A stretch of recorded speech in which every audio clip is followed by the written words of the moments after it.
Meus irmãos, nós temos meditado nas 7 cartas de Apocalipse. Hoje nós chegamos à carta à igreja em Tiatira, que está no capítulo 2, no versículo 18 a 29. Capítulo 2, versículo 18 a 29. Nós temos usado como versão padrão a NAA. Então, se você estiver acessando por celular e não tiver a versão NAA impressa, você pode acessar mais facilmente aí, dependendo do aplicativo que você tiver, ok? Apocalipse capítulo 2, versículo 18 a 29, assim diz a palavra do Senhor. Ao anjo da igreja em Tiatira escreva: estas coisas diz o Filho de Deus, que tem os olhos como chama de fogo, e os pés semelhantes ao bronze polido. Conheço as obras que você realiza, o seu amor, a sua fé, o seu serviço, a sua perseverança e as suas últimas obras mais numerosas do que as primeiras. Tenho, porém, contra você o fato de você tolerar essa mulher Jezabel, que se declara profetisa. Não somente ensine, mas ainda seduze os meus servos a praticar a prostituição e a comer coisas sacrificadas aos ídolos. Dei-lhe tempo para que se arrependesse, porém ela não quer se arrepender da sua imoralidade. Eis que farei com que fique acamada, e trarei grande tribulação aos que com ela adulteraram, caso não se arrependam das obras que ela incita.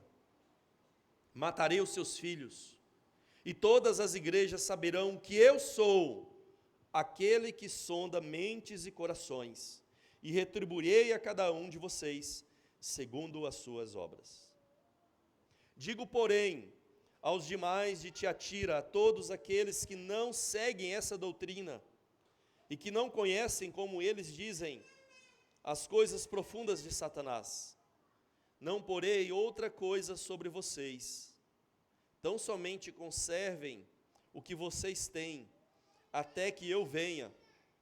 Ao vencedor, que guardar até o fim as minhas obras, eu lhe darei autoridade sobre as nações, e com cetro de ferro as governará, e as reduzirá a pedaços, como se fossem objetos de barro. Assim como também eu recebi autoridade de meu Pai, eu lhe darei ainda a estrela da manhã. Quem tem ouvidos, ouça o que o Espírito diz às igrejas. Amém. Meus irmãos, a partir dessas cartas, as igrejas na Ásia Menor, as 7 igrejas de Apocalipse, nós temos meditado sobre a busca por uma igreja mais pura.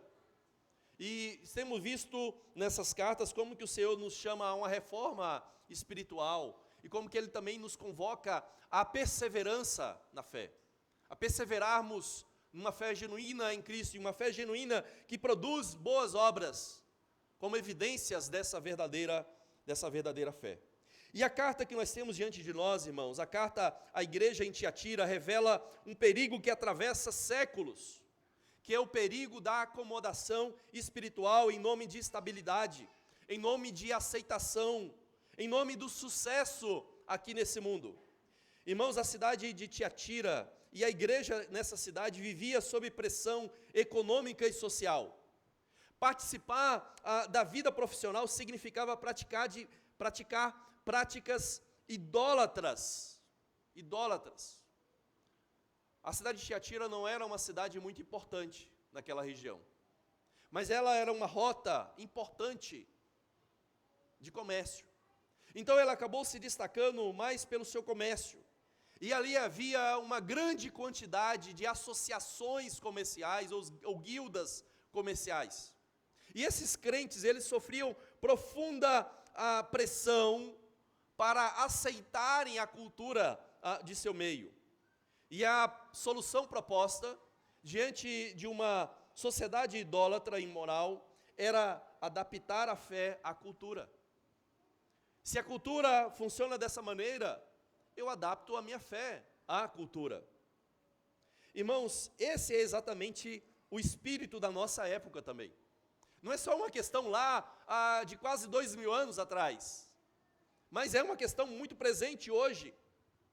E o espírito da nossa época também nos pressiona a suavizar convicções para sermos aceitos, nos pressiona a relativizar a santidade para mantermos a estabilidade econômica e social, nos pressiona a tolerar o pecado para evitarmos conflitos com as pessoas à nossa volta. Pode ser pessoas no nosso trabalho, pode ser pessoas da nossa própria família. A nossa cultura também nos pressiona a medirmos o sucesso por crescimento, e não por pureza, e não por fidelidade ao Senhor.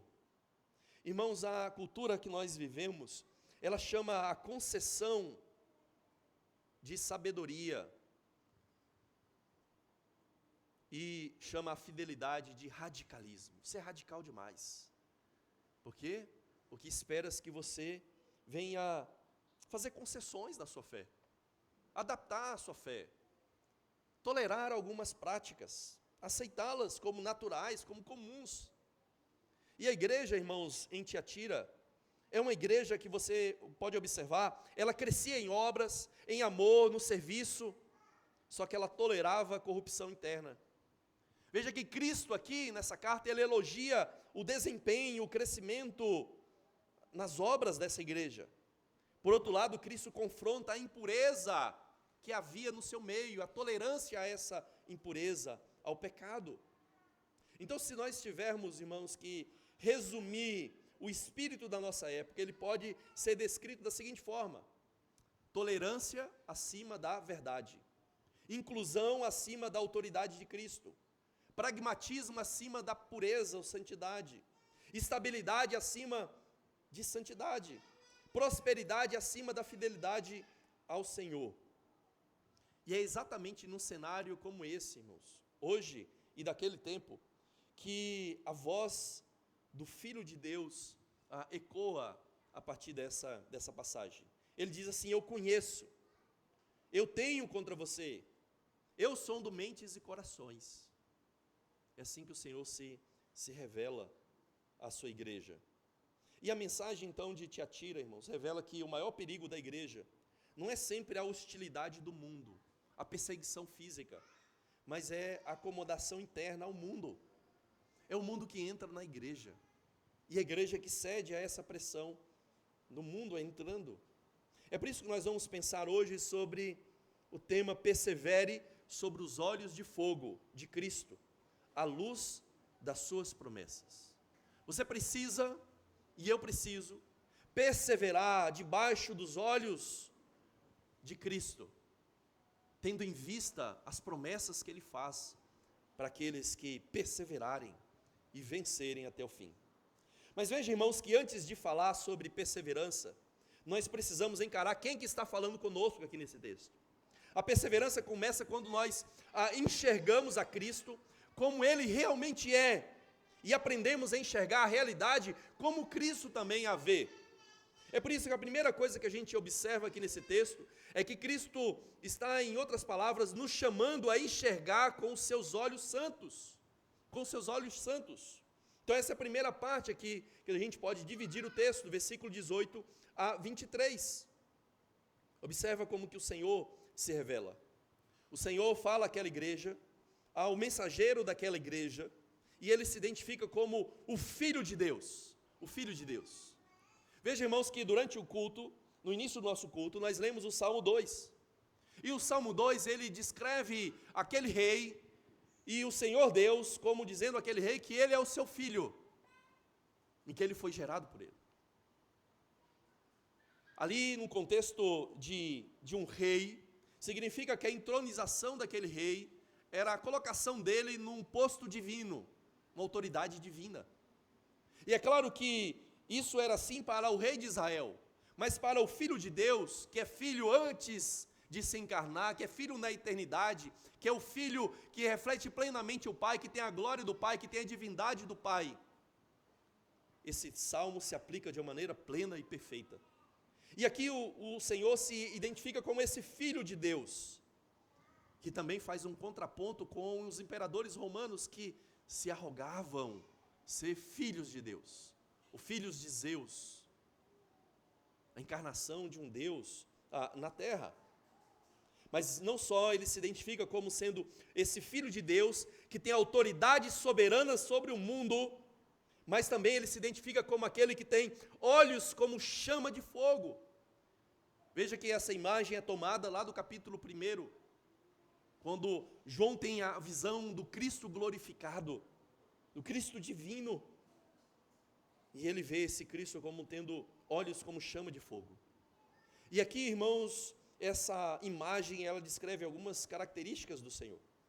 Descreve o seu discernimento penetrante, porque assim como o fogo, ele penetra o metal, ele purifica o metal. Então ele tem onisciência, e os seus olhos são santos. Fogo muitas vezes é usado no sentido de pureza nas Escrituras. Ele é usado para refinar o metal, para separar as escórias de um metal, como o ouro, como a prata e outros. E o Senhor tem esses olhos santos, penetrantes. Mas também, além disso, essa ideia de olhos como chama de fogo nos traz a ideia de ira. Alguém que está irado.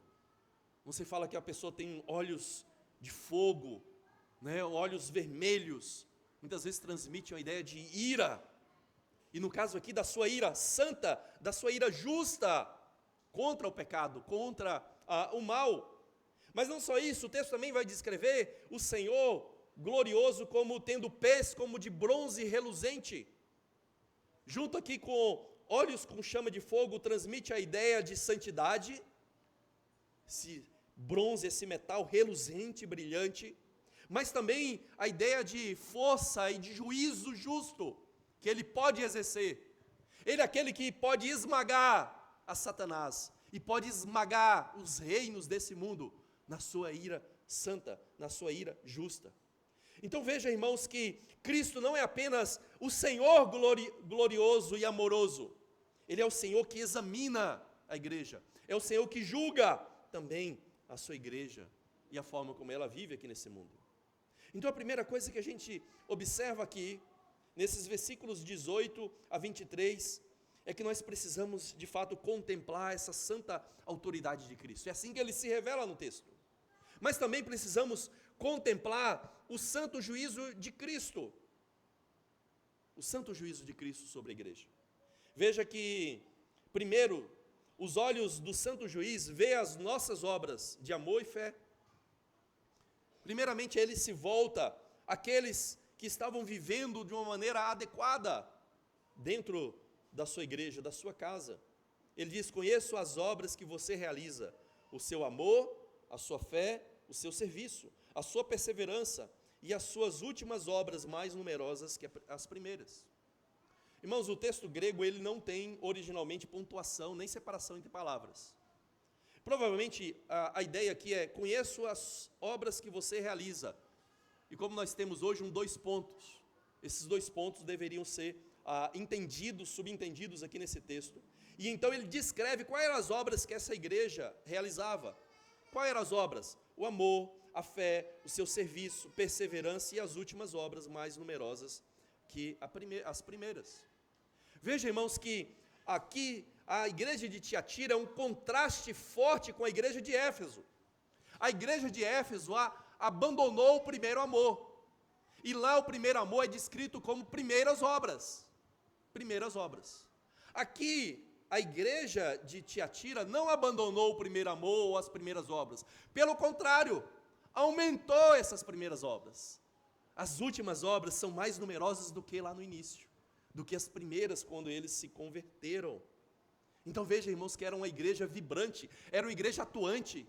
Todo mundo que entrasse naquela comunidade visse: nossa, que igreja ativa, nossa, que igreja que serve ao Senhor, nossa, que demonstração de fé, que demonstração de amor e cuidado com seus membros.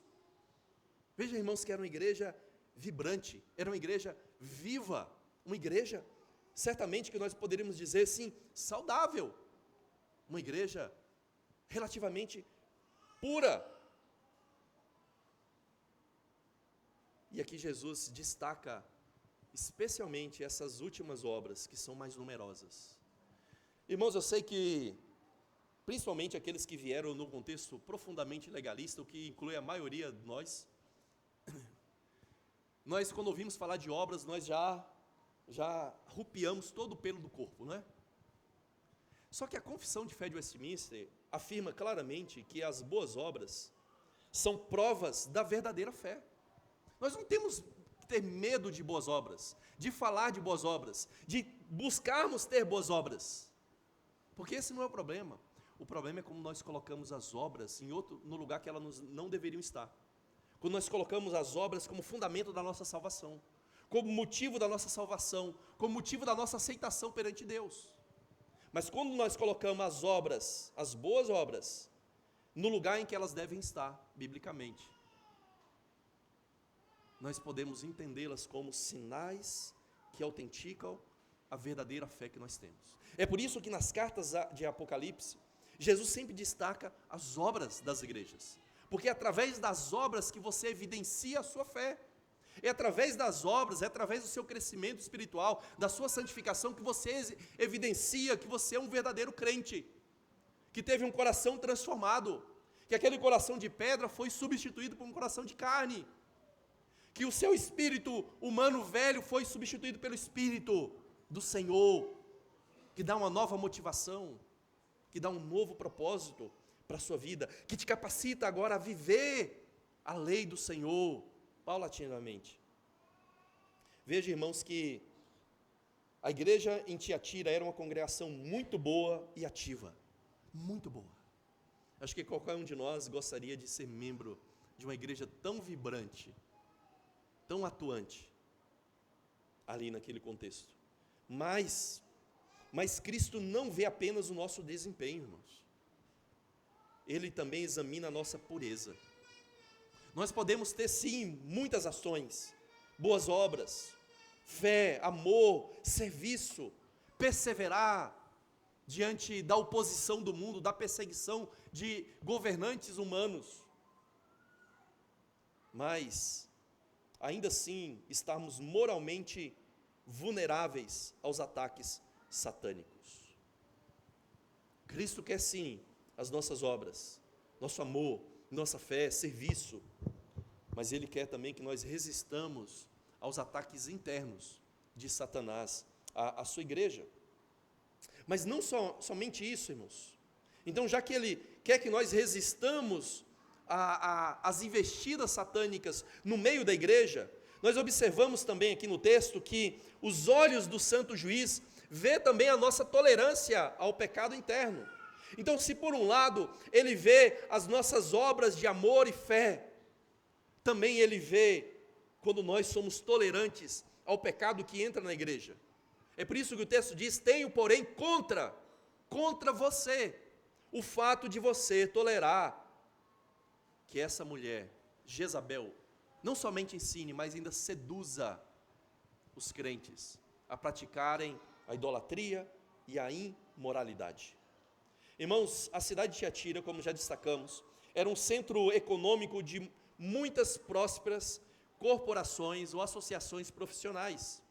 E muito provavelmente, o contexto em que essa Jezabel, que provavelmente é um codinome dela, é uma forma de Jesus Cristo mostrar que essa mulher, que estava ensinando na igreja, numa posição de autoridade que ela não deveria ter, ela se assemelha a Jezabel lá do Antigo Testamento. Jezabel, esposa do rei Acabe, que incitou o povo à idolatria e à imoralidade. Irmãos, nesse contexto dessas associações profissionais que prosperavam ali na cidade de Tiatira, provavelmente essa mulher e o seu grupo, eles estavam ensinando uma tolerância ao pecado da idolatria e da imoralidade. E essas duas coisas, normalmente, elas andavam juntas nos cultos pagãos. Cultos como Baal, do Antigo Testamento, ali o contexto de Jezabel, era um culto da fertilidade. E quando você fala em culto da fertilidade, você entende não só a fertilidade dos campos, mas a fertilidade humana, de ter filhos. E como que eles muitas vezes cultuavam esses deuses da fertilidade? Era com práticas sexuais. Porque se eu quero que esse Deus abençoe, então eu tenho um ato sexual para que esse Deus, Baal e outros, me abençoe com fertilidade. Fertilidade tanto em termos humanos, ter filhos, como também nas minhas plantações, as minhas colheitas. Então esse grupo de Jezabel ensinava de alguma maneira a uma tolerância com essas práticas idólatras e imorais.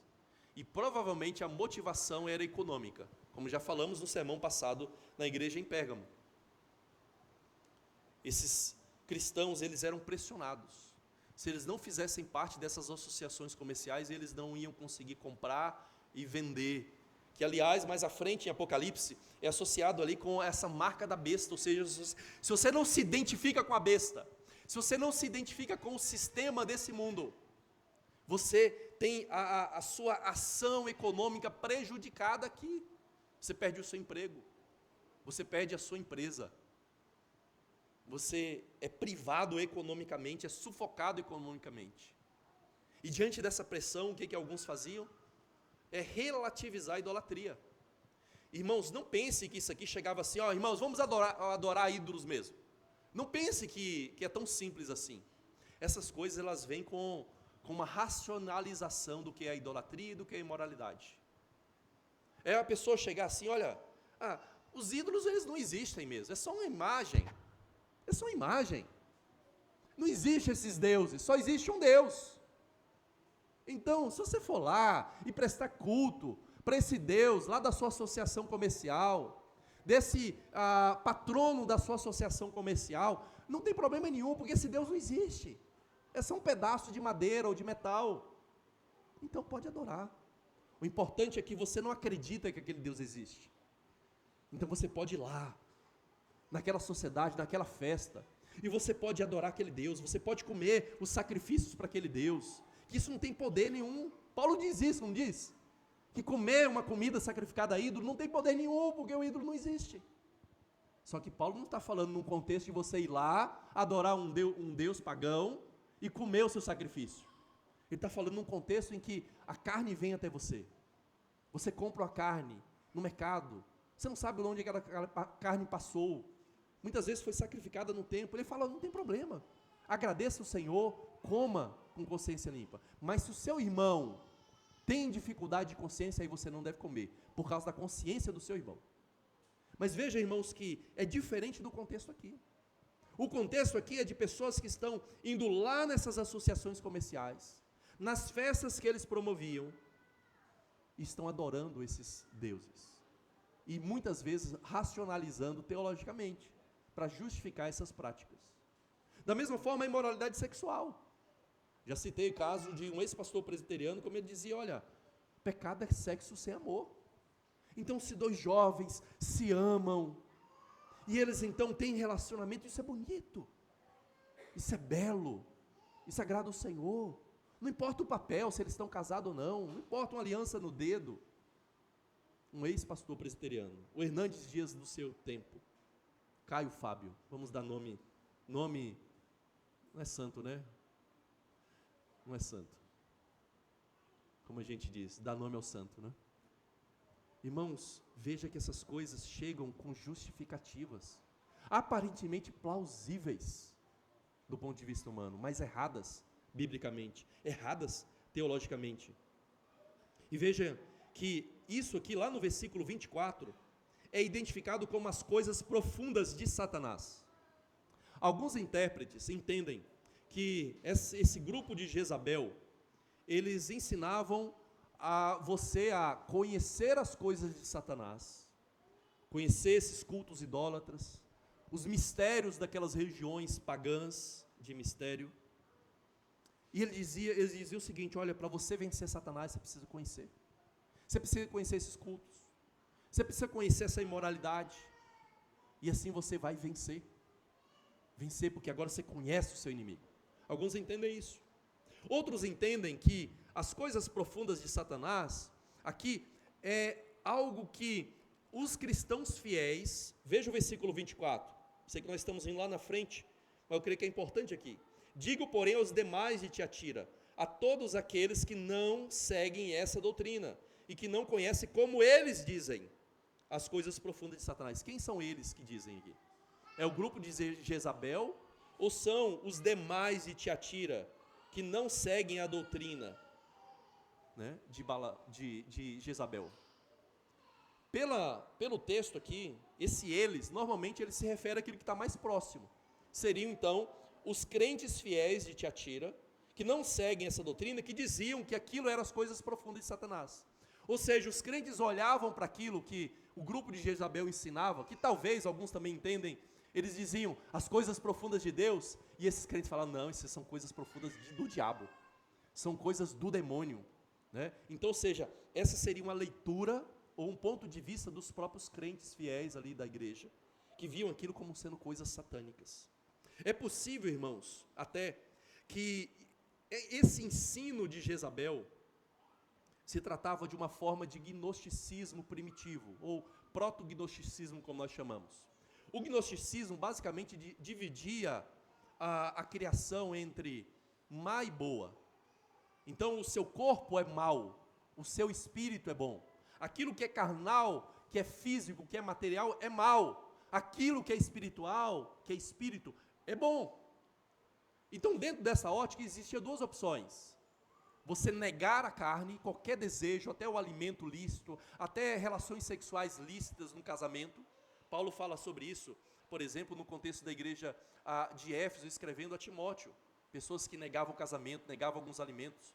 Provavelmente uma influência desse gnosticismo primitivo. Mas o outro lado dessa doutrina é, já que o corpo é mau, e o espírito que é bom, e é o espírito que vai ser salvo, e é o espírito que vai habitar com esse ser celestial, então o que eu faço com o corpo, não importa.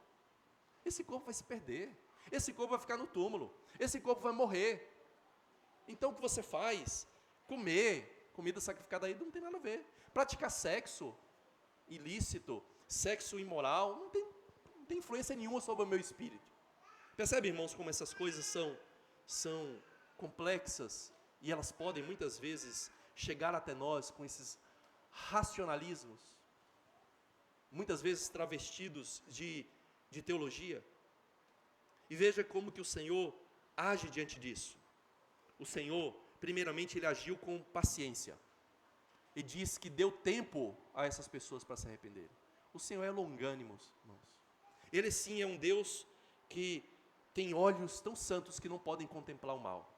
Ele tem olhos como chama de fogo, mas ele é longânimo. Ele tem um longo ânimo, uma longa paciência.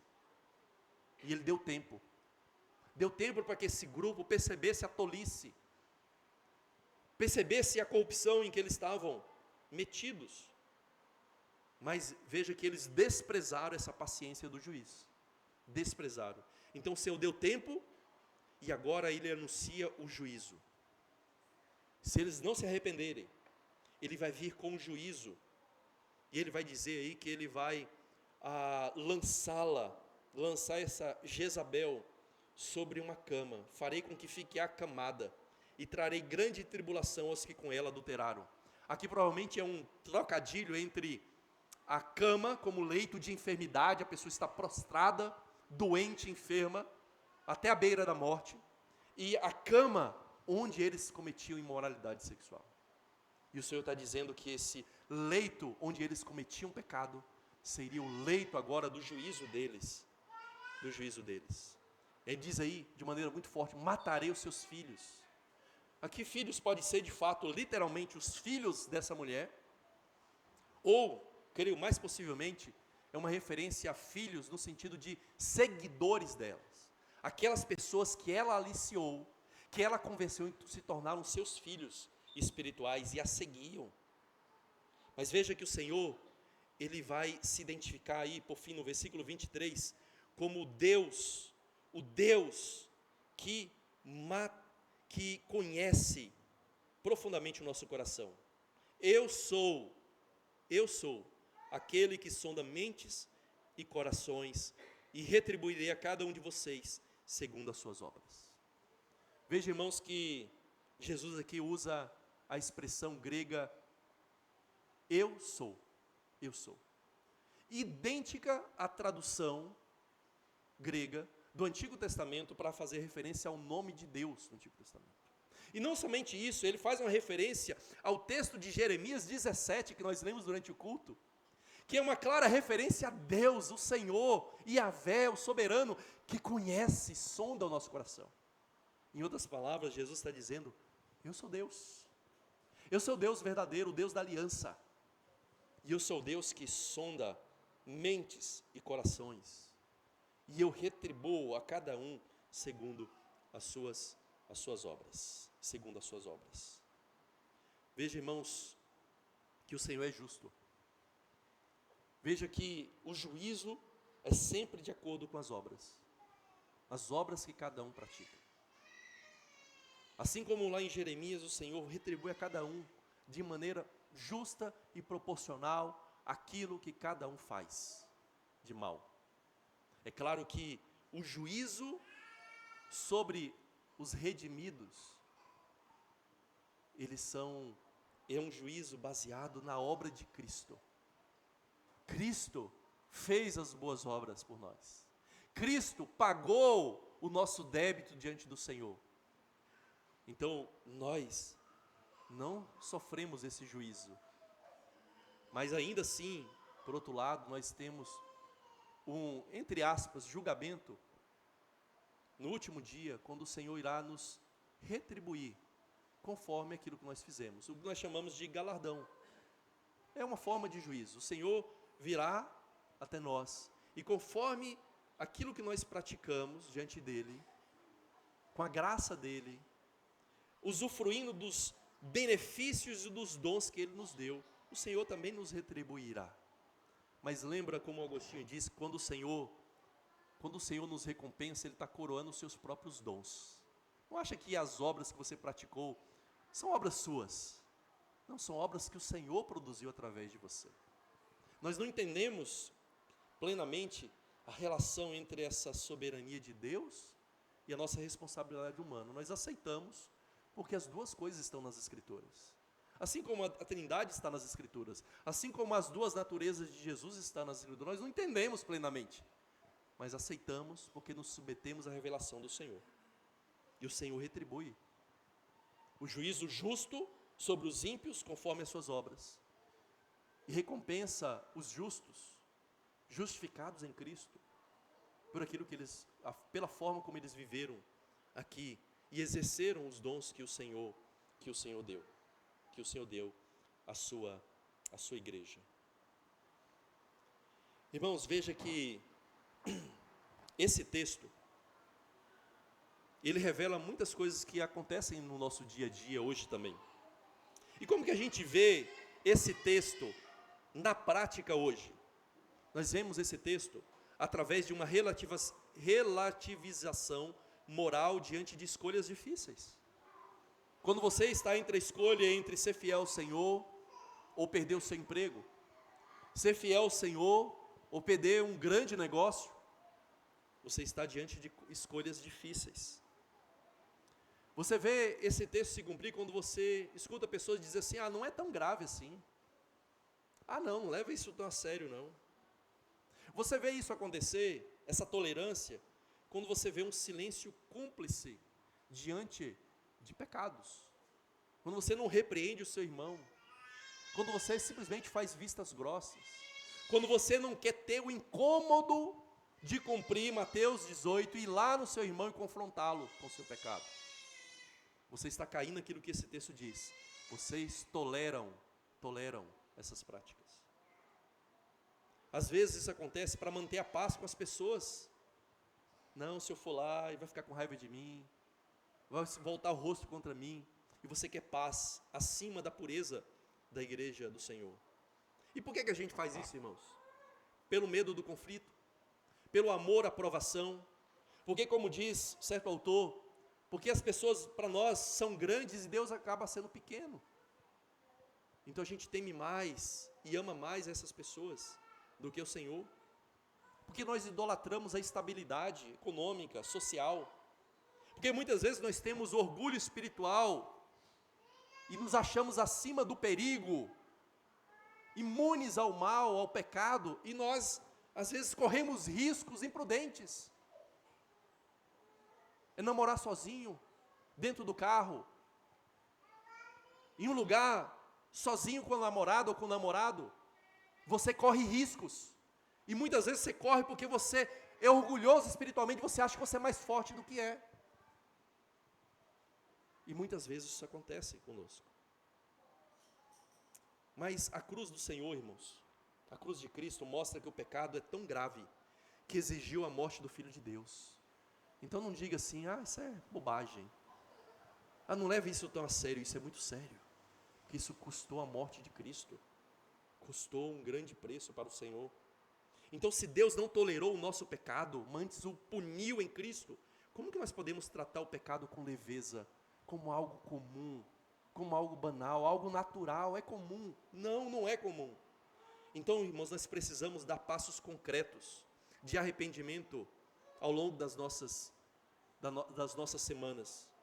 Confrontar em amor uma conhecida situação de pecado. Se você conhece uma situação de pecado, confronte. Precisamos romper com práticas de pecados secretos, ocultos. Precisamos buscar a prestação de contas a um conselheiro ou mentor espiritual. Precisamos olhar, pedindo ao Senhor, olhos santos como os de Cristo, para vermos as coisas como o Senhor vê. Mas, irmãos, a última palavra de Cristo não é de condenação, é de graça. É uma palavra de incentivo e de promessa. Porque depois de confronto, vem agora o consolo e o incentivo para os fiéis. Cristo nos chama a perseverar com a recompensa à vista. Ele nos chama a perseverança, tendo aquilo que Ele nos promete, a recompensa, diante dos nossos olhos. Então, primeiramente, persevere fielmente até que Cristo venha. Veja que Jesus agora se volta para aqueles que eram fiéis ali naquela igreja. Veja que nem todos estavam contaminados por aquelas práticas pecaminosas. Ele diz assim: não porei outra carga sobre vocês. Vocês que não cederam isso, aos demais, aqueles que não seguem essa doutrina, que não conhecem as coisas profundas de Satanás, não porei outra carga. Outra exigência, a ideia de uma exigência sobre eles. Muitas vezes essa ideia aparece em referência à lei no Antigo Testamento, quando é chamado da carga do Senhor, o peso do Senhor. E o Senhor está dizendo: eu não vou colocar nenhuma outra exigência sobre vocês. Não é porque eles não precisassem de mais crescimento, irmãos, não é porque era uma igreja perfeita, não é porque eram crentes perfeitos e já atingiram a perfeição, a santidade final. Não é isso. É que o Senhor não vê ali uma necessidade de exortá-los a algo além daquilo. Ele já vê que o crescimento no ponto em que ele estava já era o suficiente para eles, já era o esperado para eles. Aí o Senhor vai dizer no verso 25: tão somente conserve o que vocês têm até que eu venha. Então a ordem é para eles conservarem aquilo que eles já tinham. O que eles já tinham? Já tinham a fé verdadeira, um amor atuante, o serviço vibrante no Senhor, perseverança diante da oposição externa. O Senhor diz: conserve o que você tem, conserve isso, não abandone isso. Mas Ele diz: até que eu venha. Não é conserve isso até amanhã, até depois de amanhã, não, é até Cristo voltar. Até Cristo voltar ou você se encontrar com Ele. Conserve o que você tem. Veja, irmãos, que nós demonstramos fidelidade por meio da resistência espiritual ao mal. Quando nós resistimos ao mal, resistimos ao pecado, estamos mostrando fidelidade ao Senhor. E no ambiente sedutor e corrompido, permanecer fiel já é um grande sinal de vitória espiritual. Mas também, o texto nos exorta aqui a perseverarmos firmemente e até reinarmos com Cristo, até reinarmos com Ele. Veja que o Senhor vai dizer no versículo 26, ao vencedor que guardar até o fim as minhas obras, eu lhe darei autoridade sobre as nações, e com cetro de ferro as governará, e as reduzirá a pedaços, como se fossem objetos de barro. Objetos de barro. Veja, irmãos, que o texto aqui claramente descreve a autoridade que o Salmo 2 fala que o Messias, que o Rei prometido tem sobre as nações, mas Jesus direciona agora essa autoridade para os crentes. Ele está dizendo que Ele vai nos dar essa autoridade sobre as nações, a autoridade que Ele tem. Apocalipse, por diversas vezes, vai descrever os crentes, os redimidos, como reinando sobre a terra, reinando com Cristo sobre a terra. Assim como Cristo é rei e sacerdote, as Escrituras descrevem os crentes, os eleitos, como reis e sacerdotes. Reinamos com Ele e servimos ao Senhor por meio dEle. Então Ele diz que é o vencedor, aquele que guardar até o fim novamente as minhas obras. Perceba, por 3 vezes pelo menos aqui no texto, Ele faz menção a essas obras. A essas obras. Então lembra, o crente, o eleito, não precisa temer boas obras. Ele precisa ansiar por boas obras, mas boas obras feitas com fé. Boas obras com a motivação correta. Então aqueles que guardarem as minhas obras, eu darei essa autoridade sobre as nações. Nós participaremos desse reinado de Cristo, sobre a nova criação, sobre os povos que serão parte dessa nova criação. Mas também nesse mundo nós participaremos com Cristo sobre o juízo sobre essas nações, irmãos.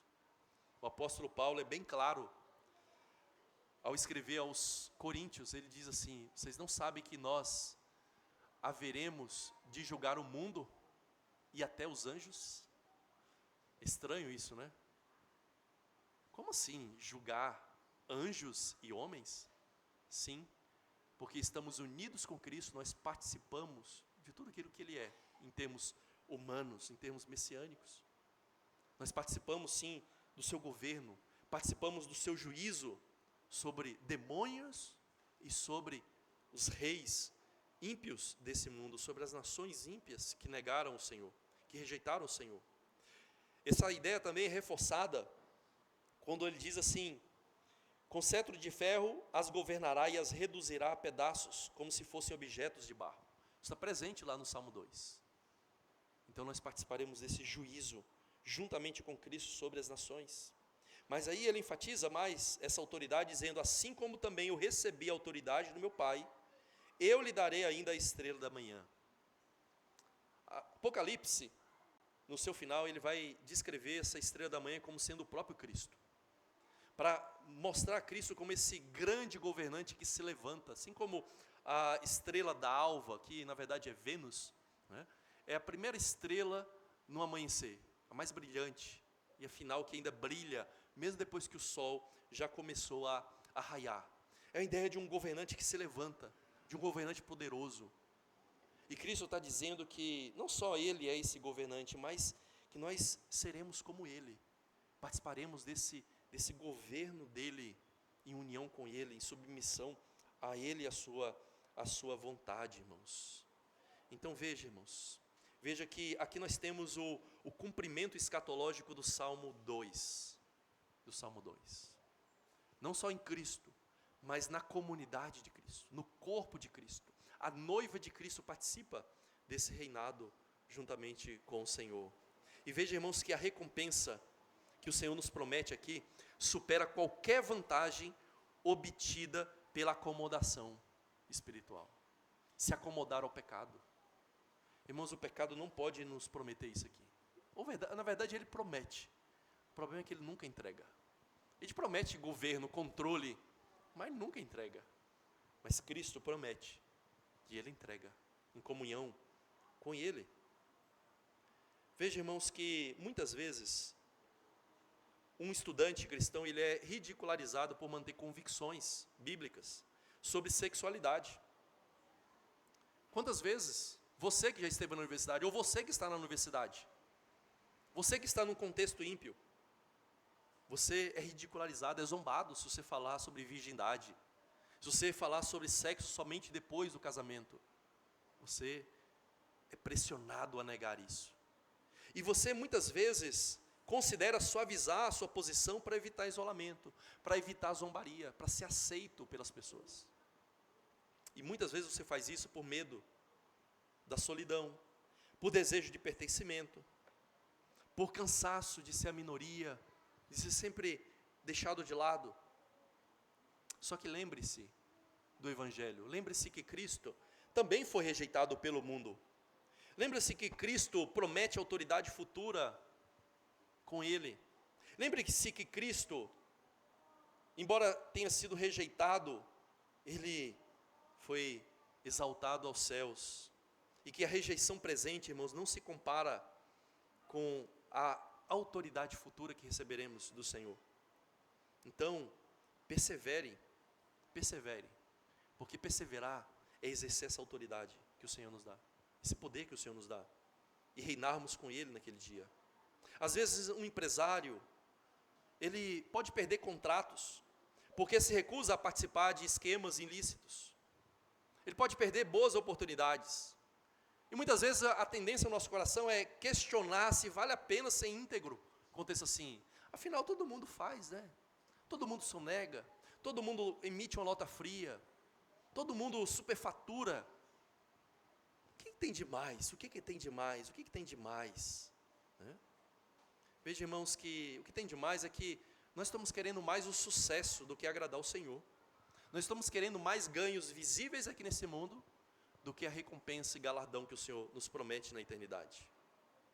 Então, perseverar hoje é fazer um grande investimento, não aqui, mas na eternidade. Esse investimento, esse tesouro que o Senhor nos chama, nos ordena a acumularmos nos céus. Ninguém pode roubar, ninguém pode tirar esse investimento seu. Não, a bolsa não vai cair, não vai derrubar os seus investimentos, não, eles só vão crescer, só vão aumentar mais e mais. Então você é chamado a conservar o que você tem, até que Cristo venha.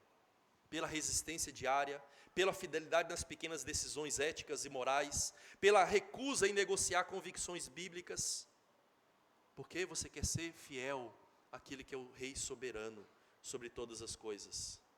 Portanto, irmãos, para encerrarmos, você vive todos os dias sobre os olhos de fogo do Filho de Deus. Veja que não são olhos frios, não são olhos distraídos, não são olhos que piscam diante do pecado, da impiedade. São olhos de chama de fogo. Eles atravessam a sua reputação, eles ultrapassam o seu currículo ministerial, eles ignoram os seus números, as suas estatísticas, eles sondam a mente e o coração. E você certamente pode impressionar pessoas. Eu posso impressionar você, você pode impressionar a mim. Você pode sustentar uma boa imagem, uma boa reputação. Você pode manter desempenho externo à vista das pessoas. Só que você não pode esconder nada diante dos olhos santos e penetrantes, justos de Cristo. Talvez você até esteja crescendo em obras, só que você tolera o pecado secretamente na sua vida. Talvez você esteja até servindo muito na igreja, só que você negocia a pureza em prol desse serviço. Talvez você esteja até defendendo a verdade publicamente, só que você se acomoda ao pecado silenciosamente. Irmãos, aquilo que muitas igrejas hoje em dia toleram, como na igreja de Tiatira, veja que Cristo confronta e chama ao arrependimento. Mas veja, irmãos, que esses mesmos olhos que queimam em santidade, eles também brilham com as suas promessas para nós. Veja que Cristo não apenas diz, eu tenho contra você, mas Ele também promete, ao vencedor eu darei. Ao vencedor eu darei. Autoridade sobre as nações, reinado com Ele, essa brilhante estrela da manhã. Veja, irmãos, a estrela da manhã não é um mero símbolo, é o próprio Cristo, conforme Apocalipse 22. Ele promete a si mesmo, Ele promete comunhão pessoal e íntima com Ele. Ele promete identificação e participação no reinado messiânico que é dele. Agora imagina aquele grande dia. As pressões culturais que você enfrenta hoje, elas terão passado. As oportunidades de trabalho e negócio perdidas, elas não vão mais importar para você naquele dia. As zombarias que você enfrenta elas vão ter silenciado quando você estiver diante daquele grande coro celestial, adorando ao Senhor. Os sistemas corruptos que você enfrenta hoje na sociedade, eles terão ruído como barro quebrado diante desses pés de bronze. E você estará com Ele, reinando com Ele, brilhando com Ele, contemplando o Filho de Deus, não mais com olhos que sondam para julgar, mas como olhos que te acolhem como filho amado, como alguém justificado, como alguém que perseverou pela graça. Então, irmãos, vale a pena resistir, vale a pena perder agora, vale a pena sim ser minoria, vale a pena ser chamado de fanático, de radical, porque quem vive em perseverança diante dos olhos de fogo, reinará sobre a luz da estrela da manhã. E eu te convido nesse momento, diante daquilo que nós ouvimos, meditamos, a ficar de pé e a cantar a esse Cristo que é vencedor. Nós vamos cantar o hino